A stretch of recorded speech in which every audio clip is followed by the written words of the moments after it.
దాదాపు ఒకే పార్టీలో 20 సంవత్సరాలు నేను ఉన్నాను. తర్వాత మళ్ళీ ఇటు రావడం జరిగింది.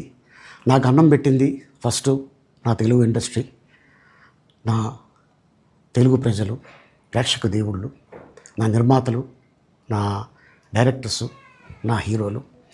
ఈ రోజున ఈ రేంజ్లో నేను ఎదిగాను. 45 సంవత్సరాలు ఇండస్ట్రీలో ఉన్నాను. దాదాపు 1200 సినిమాలు పైచిలుకు యాక్ట్ చేయడం జరిగింది. 6 భాషల్లో యాక్ట్ చేయడం జరిగింది.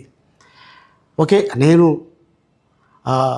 దయాగుణం ఉంది, భగవంతుడు ఇచ్చాడు కాబట్టి నాకు రాజకీయం తోడైతే కొద్దిగా 10 మందికి నేను సహాయపడగలను అనే ఉద్దేశంతో రాజకీయాల్లోకి వచ్చాను తప్ప రాజకీయాలు చేయాలని రాజకీయాల్లోకి రాలేదు.